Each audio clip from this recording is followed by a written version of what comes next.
जी तो व्यूअर्स, हमारा जो नेक्स्ट टॉपिक है वो है mouth.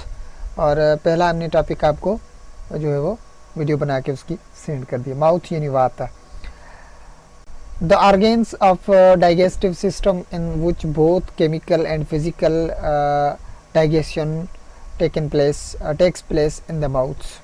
The mouth consists of cheeks, lips, teeth, tongues, etc. वगैरह. Mechanical digestive in the mouth result from chewing, and crushing by the teeth, which helps food to get easily mixed with swallow. Swallow starts the chemical digestion of carbohydrate stock. As a result, food is reduced to a soft and flexible semi-solid food called balls, easily swallowed by tongue and move towards esophagus, upper lip,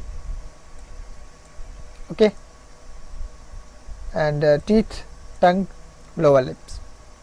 Is this figure 1.2 mouth? सो साईं ॻाल्हि कंदासीं हाणे वात जी। त वात जेको आहे सो हाज़मे वारो सिस्टम ऐं ही उहो जंहिंमें जेके तिबी या कीमियाई हाज़मे जा अमल शुरू थियनि था, उनमें वात जी गल या चप चऊं, ॾंद, ज़बान वग़ैरह इहे सभु शामिलु कंदा आहिनि, जो पंहिंजो कमु आहे। हिकिड़ो मिंट, विंडो थोरी आहे बहरहाल। वात में जेके मैकेनिकी या तबी हाज़मी खाधे खे चॿाड़ण ऐं उनखे ज़रा ज़रा करणु, ॾंदनि सां या चिभाटे सनू सफ़ा करणु, या जेको आहे उहो पिक सां चङी तरह मिली वञे ऐं दरअसल निशास ते वारनि शयुनि खे कीमे हाज़मे जे ज़रिए हज़म करण में अमल शुरू थिए। इन अमल शुरू थियण जे करे इन्हनि शयुनि जो जेको आहे सो हुजणु लाज़िम ऐं इहे पंहिंजो मुख़्तलिफ़ कमु कनि थियूं। इन अमल जे नतीजे में खाधो तमामु नरम, लचकदार, नीम सख़्तु जेको आहे सो शिकिल जो थी वञे थो, जंहिं करे आसानी सां ज़बान जी मदद सां माण्हू उनखे ॻीए सघे थो ऐं पोइ हल्के निड़घुट ॾांहुं हलियो वञे थो। त इहे बि अलाह साईं हिकिड़ियूं वॾियूं असांजे मथां जेके से रहमतूं आहिनि, जो अलाह तबारक व तआला असांखे इहे सभु उज़वा अता कया आहिनि। उन खां पोइ जेको summarise digestive activities in the mouth, यानी वात जे अंदरि जेके आहिनि हाज़मे जी सरगर्मियुनि जा कम आहिनि, उहे वाज़े पिया आहिनि, जंहिंमें ॻल आहिनि ऐं उन में जेके ज़बान आहे या वात जा जेके अंदरिया तह आहिनि या ॾंद आहिनि, उनजो कहिड़ो कमु आहे, ॻल ऐं चपनि जा कहिड़ा कम आहिनि, मुख़्तलिफ़ हिकिड़ी जेका मूं तव्हांखे पहिरीं ॿुधाए छॾी समरीज़ उनखे कयो।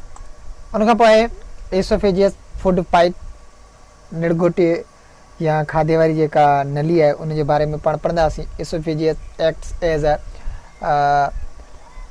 pathway and the transports to the food from the pharynx to stomach balls in the pushed from the stomach by a wave like pattern movement. No digestion takes place here.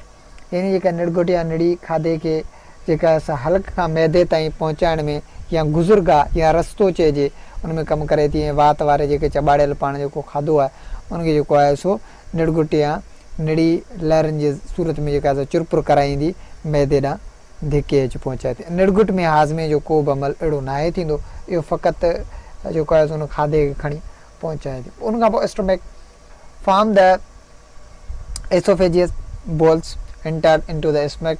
Stomach is a J-shaped muscular bag. The walls of the stomach release gastric juice. The juice contains an acid called hydrochloric acid, HCl, water and enzyme. The enzyme convert the large protein molecules into the small protein molecules. HCl softens the food and also kill the germs which are present in the food. हाणे उते ही तव्हांखे शिकिल ॾेखारे पियो त जेको मैदो आहे उहो हिकिड़ो जे शिकिल में जेको आहे हूंदो आहे। छो त जेको चॿाड़ियल खाधो आहे उनमें जेके बोल्स यानी निड़गुट मां जेको गुज़रण खां पोइ सऊं सिधो मैदे में पहुचे थो। मैदो हिकु अंग्रेज़ी ॿोली जे हुर्फ़ जे जी शिकिल जहिड़ो मुश्किल या पुठनि जे ठहियल ॻोथरी आहे। मैदे जे अंदरें तह या मां गैस्ट्रिक रस हिकिड़ो जूस आहे, उहो ख़ारिज थींदो रहे थो। इन रस में हिकु क़िस्म जी तेज़ाब हूंदो आहे जेको हाइड्रोक्लोरिक एसिड HCl हूंदो आहे। उन में पाणीअ के खामराइन जेके चऊं एंजाइम्स बि पिणु शामिल हूंदा आहिनि। हाणे हीअ तव्हां शिकिल ॾिसी सघो था। हीअ तव्हांजी जेका शिकिल आहे इहा आहे तव्हांजे मैदे जी।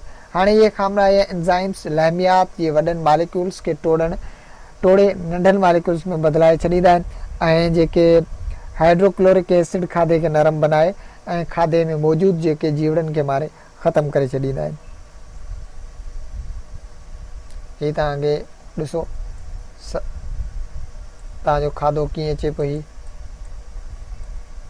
उनखां पोइ तव्हांजे मैदे में पहुचे थो। इन्वेस्टिगेट आहे, थोरो हिनखे ॿुधिजो।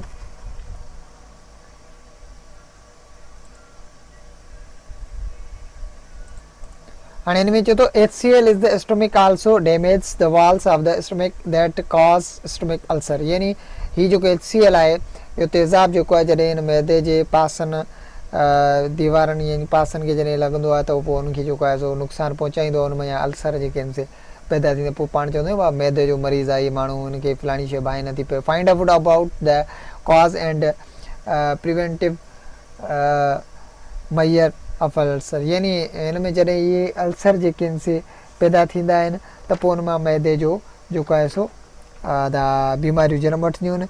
ऐं हिन अल्सर जी बीमारी जा जेके ॿिया बि सबबु उनखां बचाव लाइ के तरीक़ा मालूम करे ॿुधाए। हाणे हिन में पाण इहो आहे त के अहिड़ियूं शयूं वापरायूं जेके असांजे मैदे जे लाइ जेके आहिनि से हानिकार न हुजनि। मिसाल हिकिड़ो पाण वठूं त का बि सणभ वारी या वधीक मिर्चनि वारा खाधा इहे पाण या वधीक मसाले वारा खाधा इहे वापरायूं न, त जीअं असांजे जेको मैदो आहे उहो जेको आहे सो अहिड़नि बीमारियुनि खां बची सघे।